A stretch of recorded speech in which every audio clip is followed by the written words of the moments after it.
Clinical chemistry, clinically significant enzymes.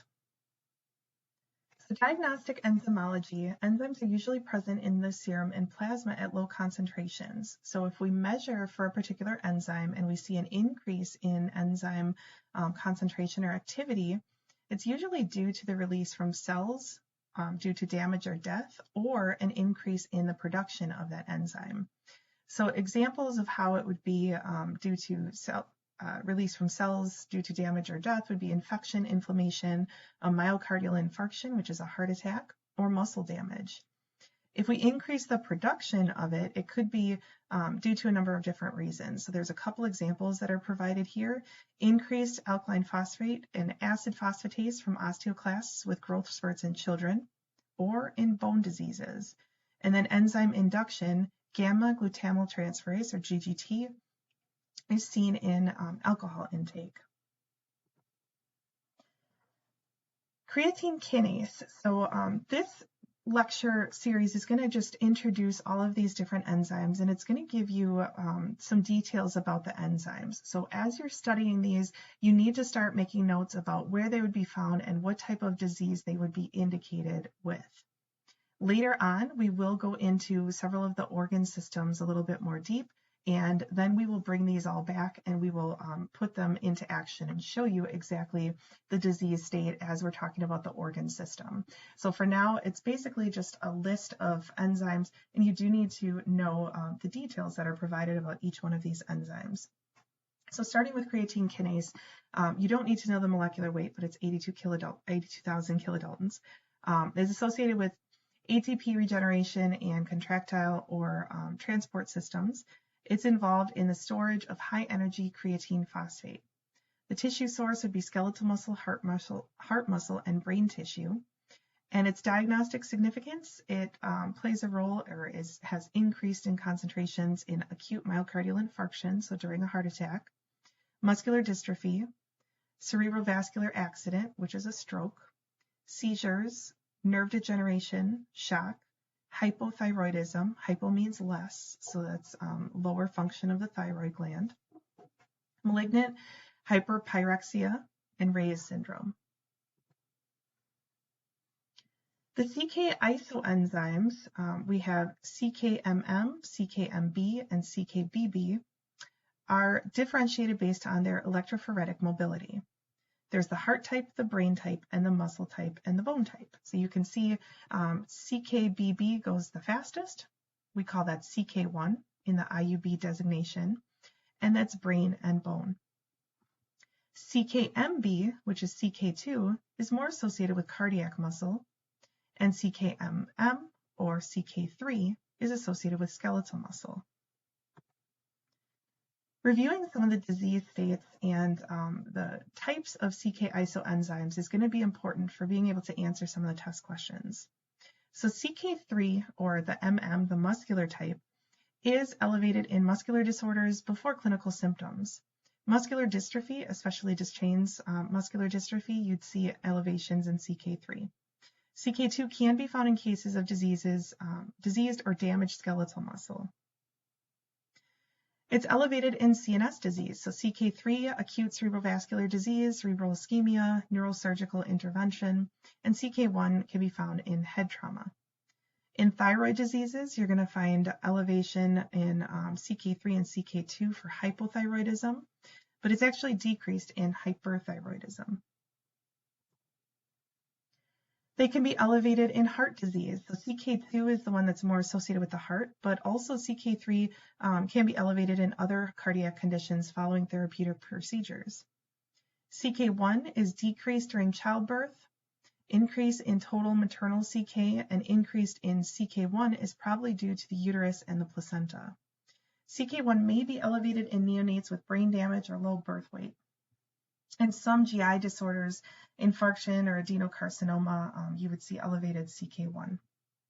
CSF elevations in coma cases correlate with prognosis. So if we measure CK1 in coma patients, greater than 200,000 or 200 units per liter always die. Between 100 and 200 usually survive but have varying degrees of neurological deficit, and less than 100 usually have a good prognosis. Total CK can also be measured.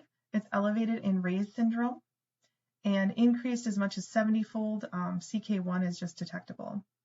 Increased in CSF of some epileptic individuals, brain tumors, cerebral hemorrhage, cerebral damage caused by trauma. The assay for enzyme activity, it catalyzes both the forward and reverse reactions involving phosphorylation of creatine or ADP. So that's how we would measure for enzyme activity. Sources of error, hemolysis of the serum samples may elevate CK activity. Serum should also be stored in a dark place because CK is inactivated by light. The reference range is provided, and then there is an analytical note. Because of the effect of muscular activity and muscle mass on CK levels, it should be noted that people who are physically well trained tend to have elevated baseline levels. Patients who are bedridden tend to have lower levels. So that should be noted in their chart. Lactate dehydrogenase can be found in the heart, liver, skeletal muscles, kidney, and erythrocytes. Diagnostic significance in pernicious anemia, hemolytic disorders, viral hepatitis, cirrhosis, acute myocardial infarction, pulmonary infarct, skeletal muscle disorders, and leukemia. The assay for enzyme activity, it catalyzes interconversion of lactic and pyruvic acids using coenzyme NAD in either forward or reverse reaction. Any degree of hemolysis, and it's unstable at any temperature, so it must be assayed quickly. And a reference range is provided. There are multiple types of isoenzymes of LD. So we have LD 1, 2, 3, 4, 5. And then there's LDX, which is present in postpubertal human testes. And LD6 is in the sera of severely ill patients. This is a table showing the elevations of LD isoenzymes and the disorder that they're associated with. So LD 1 and 2 are associated with MI, hemolytic anemia, megaloblastic anemia, acute renal infarct, and hemolyzed sample. LD 3 is more associated with pulmonary embolism, extensive pulmonary pneumonia, lymphocytosis, acute pancreatitis, and carcinoma. And LD 4 and 5 is found in hepatic injury or inflammation and skeletal muscle injury. In normal serum, LD2 concentrations are higher than LD1, and then LD3, 4, and 5 follow.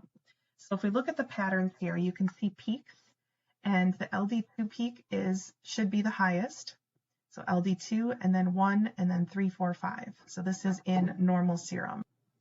So if we look over here, we have a flipped LD1. So what that means is that the LD1 is higher than the LD2. And this indicates acute myocardial infarction, a heart attack. Here, we can see that it's not flipped, but this is still a heart attack. Involvement of platelets in lymphatic tissue. So we have a peak higher in 3. In 5, if 5 is higher, so if we go 2 and then 5 and then 3, 1, this pattern here, increase in LD5 is due to hepatic anoxia or congestive heart failure. And this type of pattern here is acute circulatory shock with severe hepatic anoxia. Aspartate aminotransferase. So AST is found in cardiac tissue, liver, and skeletal muscle. Its diagnostic significance in hepatocellular disorders like viral hepatitis, cirrhosis, skeletal muscle disorders like muscular dystrophies, and inflammatory conditions, pulmonary embolism. Assay for enzyme activity is based on the Karman method. Sources of error include hemolysis. So it's stable in serum for 3 to 4 days at refrigerated temperatures. And then a reference range is provided. As I mentioned, we're going to go through these, and I'm just going to be reading the details to you. But these details you will have to know for this upcoming test, and we will revisit many of these enzymes as we go into organ-specific pathologies. Alanine aminotransferase, its tissue source, it's distributed in many tissues with comparatively higher concentrations in the liver. Diagnostic significance is hepatic disorders.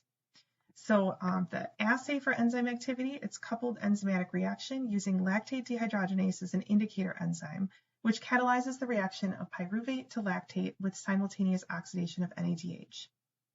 It's stable for 3 to 4 days at 4 degrees Celsius, and it's relatively unaffected by hemolysis. Alkaline phosphatase, ALP, is found in the intestine, liver, bone, spleen, placenta, and kidney. Its diagnostic significance is in hepatobiliary or biliary obstruction and bone or Paget's disease, osteomalacia, rickets, hyperparathyroidism, osteogenic sarcoma disorders. Its assay for enzyme activity includes various methodologies, including a continuous monitoring technique. Sources of error include hemolysis, so assays should be run as soon as possible after collection. Ingestion of a high-fat meal can also be a source of error. Acid phosphatase, or ACP. Tissue source includes the prostate, bone, liver, spleen, kidney, erythrocytes, platelets, and the prostate is the richest source. Diagnostic significance include prostatic carcinoma, so prostate cancer, hyperplasia of the prostate, prostatic surgery, osteoclast, Paget's disease, breast cancer with bone metastasis, or Gaucher's disease. Assay for enzyme activity. The same technique as in alkaline phosphatase, except it's performed in an acid pH. Sources of error. Serum should be separated from red cells as soon as the blood is clotted. The serum should be used immediately, frozen, or acidified to a pH lower than 6.5. With acidification, ACP is stable for 2 days at room temperature. Gamma-glutamyl transferase, or GGT. The tissue source is the kidney, brain, prostate, pancreas, and liver. Diagnostic significance includes hepatobiliary disorders like the biliary tract obstruction, hepatic parenchyma, alcoholism, acute pancreatitis, diabetes mellitus, and myocardial infarction. An assay for enzyme activity, gamma-glutamyl p-nitroanilide is the most widely accepted substrate that's used in GGT analysis. It's stable for 1 week at 4 degrees Celsius, and hemolysis is not a concern. Amylase, AMS. The tissue source is the acinar cells of the pancreas and salivary glands. Diagnostic significance is acute pancreatitis, disorders causing salivary gland lesions like mumps or parotitis, and intra-abdominal diseases. The assay for enzyme activity include 4 main approaches, which are listed here. And then it's stable for 1 week at room temperature and 2 months at 4 degrees Celsius. Plasma triglycerides in acute pancreatitis with hyperlipidemia. Administration of morphine and other opioids are causes of error. Lipase, primarily in the pancreas, also in the stomach and small intestine. Diagnostic significance is acute pancreatitis. Other intra-abdominal diseases like penetrating duodenal ulcers, perforating peptic ulcers, intestinal obstruction, or acute cholecystitis. Cholecystitis is inflammation of the gallbladder, typically due to gallstones. Assay for enzyme activity, it's an estimation of liberated fatty acids and colorimetric methods. It's stable in serum for 1 week at room temperature and 3 weeks at 4 degrees Celsius. Hemolysis is a source of error.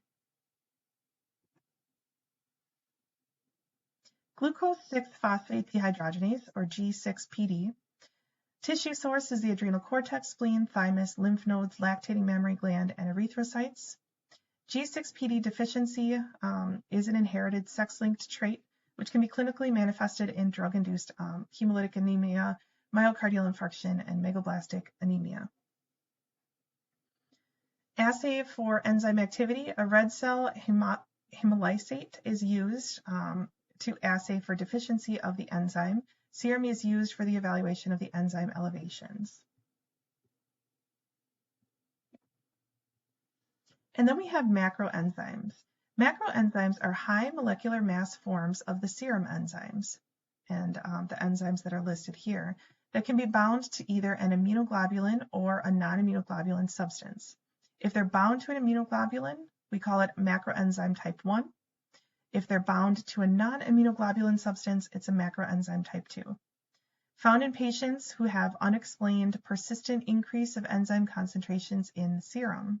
To date, there has not been a strong correlation between the presence of an anti-enzyme antibodies and the pathogenesis of disease.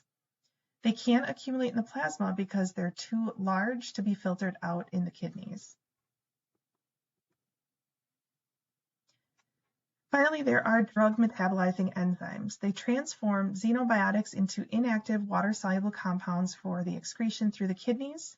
They can also transform inactive prodrugs into active drugs, convert xenobiotics into toxic compounds, and prolong the elimination or half-life. They catalyze the addition or removal of functional groups through the hydroxylation, oxidation, dealkylation, dehydrogenation, reduction, deamination, or desulfuration in phase 1 reactions. Phase 1 reactions are often mediated by cytochrome P450 or CYP450.